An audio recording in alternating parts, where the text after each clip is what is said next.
since we're on this racist roll, let's talk about Laura Ingraham. Oh boy. She had it was an episode of the show last night where they had like a bunch of people on a panel. It was like, how are we going to own the libs? Like, it really is fascinating because Perrine was making this point. And, I've been watching this stuff, particularly on the right, on the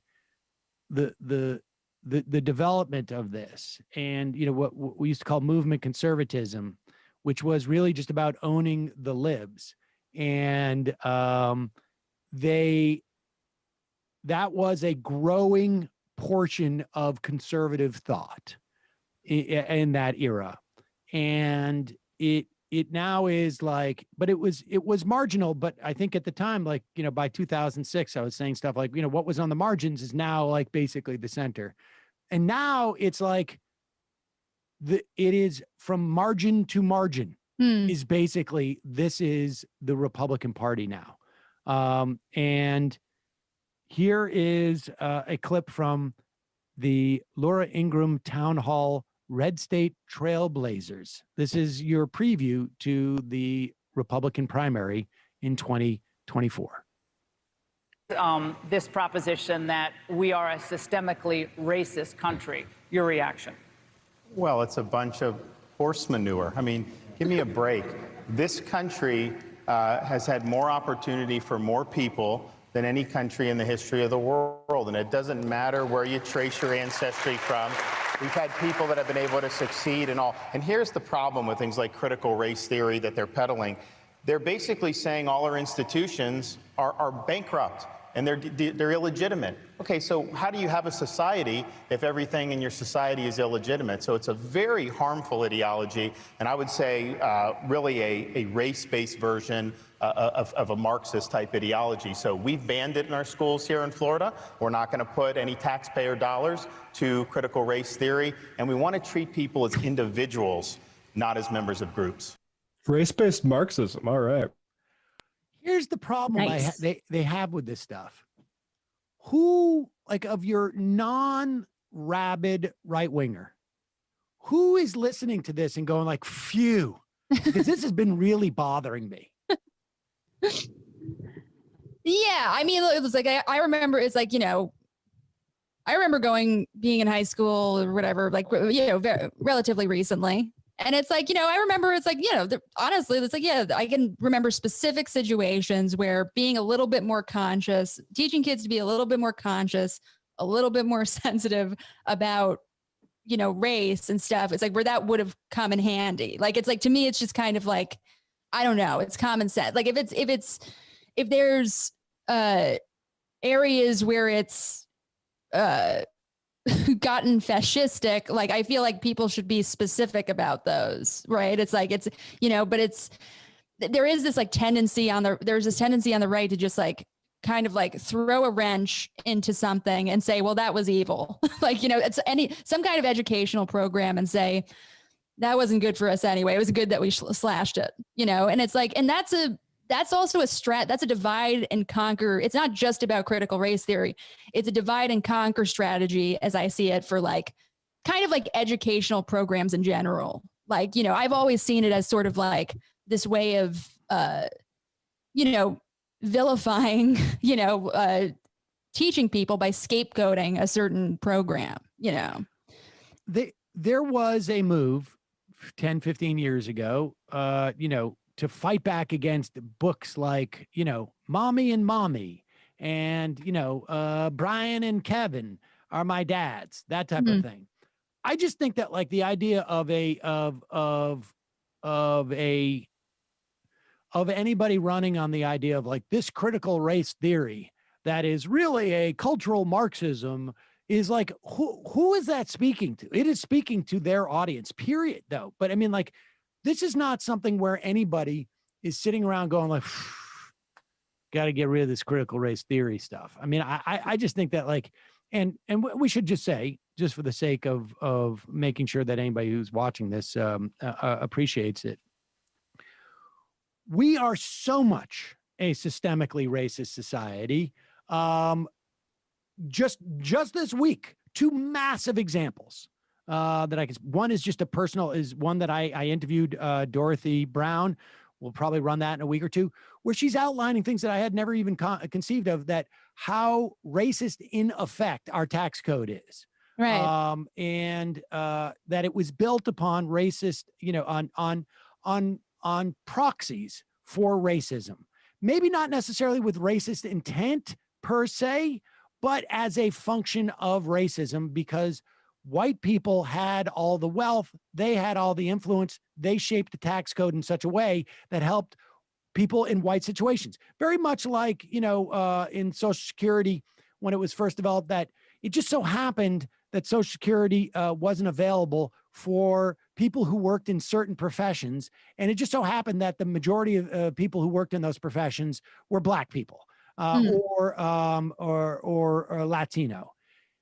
The other is this massive report that came out that pollutants, there's a specific defined particulate matter, like soot, for instance, has a significantly greater impact on Black people, brown people, Asian American people, Native American people in this country. And why?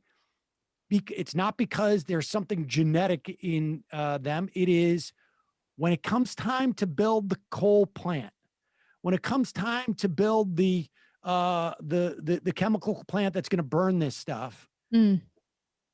These groups of people have not had the political power to keep it from being literally in their backyards.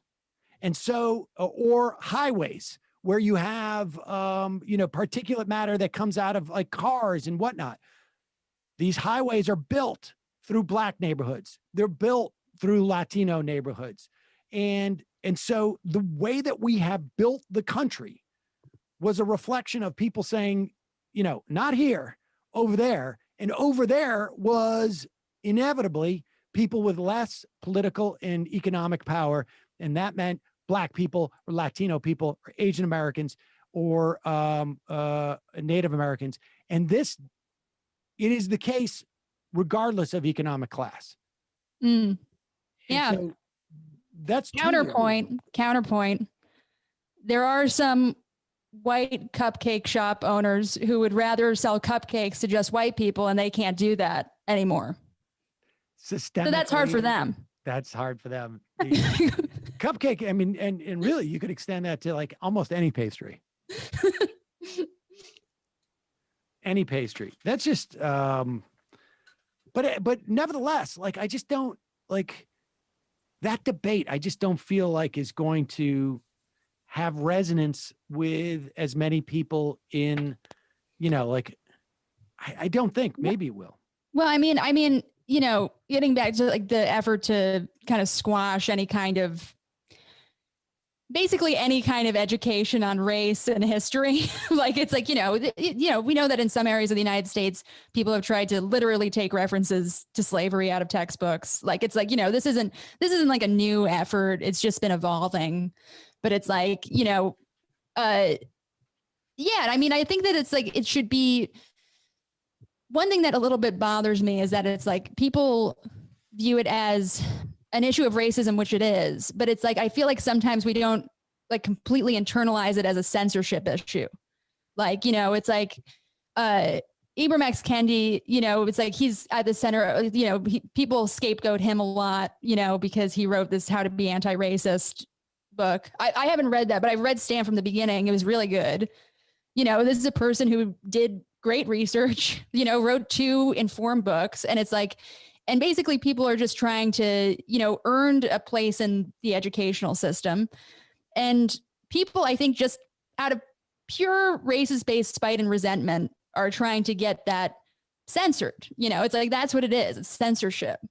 When ContraPoints tries to educate people on, the ideologies and psychology of incels in a sympathetic way, and she gets penalized for it by YouTube, that should be an aggressive thing on the left, that we go, no, like we shouldn't we shouldn't censor these things. Like there, there are as many censorship issues on the left as I would say more than on the right. And it's like, the left should start acting like it. It's like this stuff is censorship. I just, the concept of corporate censorship, I just think is a red herring, because You think so? yeah, I do, because look, you can argue that social media platforms are different, and I would, and what I would do because of that is not say to social media platforms, you need to present everything necessarily. Sure. I would break them up and make them less relevant if they censor, right? Like, because certainly there are other places that ContraPoints can post that video online. That's true. That's true. The problem is that there's not that many people there, and YouTube has become so big that it controls the space. That's a problem. That in and of itself is a problem. And so I would attack that part of it. Yeah, no, I would too. Yeah. I agree with you. What's the other answer? Yeah. What can you do anything? Are you going to, is that corporation not responsible for what it puts on its platform? We have corporate censorship. We've always had it. Sure, that's true. You can't walk on television program and get to a network and get your stuff on there. You can't get a book publisher to publish your book. They make decisions all the time just because the nature of the decision has maybe evolved and is constantly evolving, and it's just spun around in a certain direction. I think like the concept of corporate sponsorship, right, is corporate censorship, you mean? Yeah, censorship. No, yeah. I wanted to follow. Corporate censorship. Sorry, I said sponsorship. We want to thank our sponsors. But well, I would love a corporate sponsorship myself. But that is like, I just think that if we have a platform that is functioning like a town hall, and there's no other place that's relevant to be on, then that platform's too big in my estimation. Yeah. And it is too profitable. Yeah. Yeah. And we should attack it that way. Let have, I mean, look, we're gonna go dark on YouTube now. Well, I mean, no, yeah, totally. I totally agree with you. And I think that it's like, I honestly think if any social platform should be nationalized, it's YouTube. But it's but here's, if we nationalize it, the problem with nationalizing is, like, do you want the federal government now to be in charge of it? Maybe not. Maybe not. It's a tough problem to solve. It's more like, and I'm definitely not saying that it's the same kind of censorship as, like, arresting someone and putting them in jail for speaking their mind on the street or something. But it's like I think that I do think it's important to be like, to point out when someone's intent is cynically censorious. It's like I think Ron DeSantis's intent is censorious against certain works. He is a governor. And so when he censors, it's very different, in my estimation, because he's the government. Sure. But when a corporation censors, I mean, I'm sorry, I don't understand how you hold the opinion that a corporation should not be inhibited whatsoever to spend on political campaigns, let's say, and at the same time say, but they don't have a right to say what's going to be on their platform. Mm-hmm. Like, I'm sorry, like, how do you reconcile those two concepts? I think that, there is no way to force a corporation to publish something or to not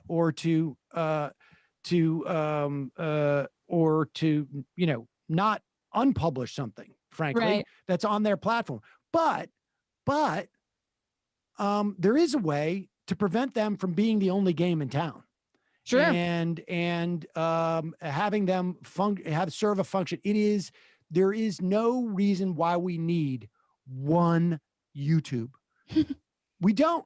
I'm sorry, like, we just don't. And so, that the idea of, it's like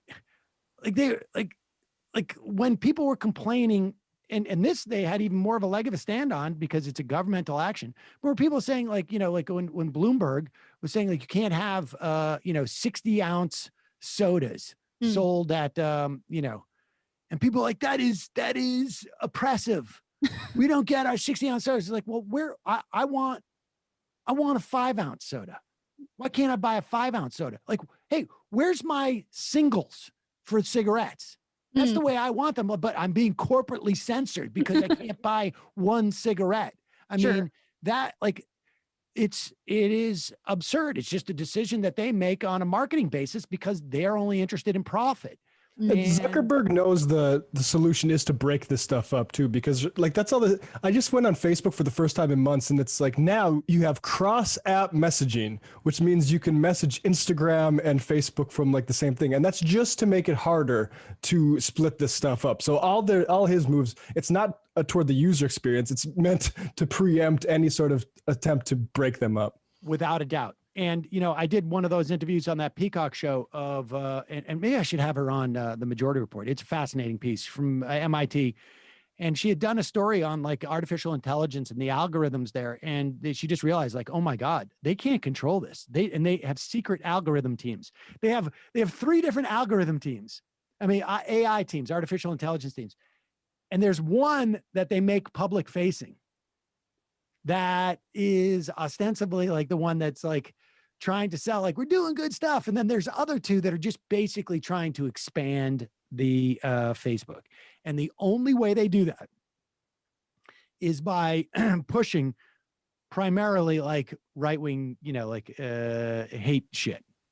And because that's proven for engagement. Like you look at emails, right? Like, and I think there is just some, like, I think there's definitely a lot of pay for play with like Bongino and Shapiro, but I also think this is a genre and a people who just engage with this bullshit. 100%. And it is also right-wing stuff like this is trans partisan and trans ideological in terms of like engagement, if you want to call it, or entertainment. Like lefties, broadly speaking, would listen to Limbaugh in his heyday because they wanted to hate listen and also know what he was doing. You didn't get that as much from the right. They didn't want to hear it from like Air America, let's say. There's just like a fundamental... That's why the Gutfeld like parody of CNN is not resembling anything that is what CNN's like at all. Right. They don't even like the audience doesn't even need to know what CNN is like. Yes, that's a good point. They don't. They just have to do what their perception of it is. And so if you watch CNN and you look at the joke, you're like, I don't get it. That doesn't make any sense. That's a great point.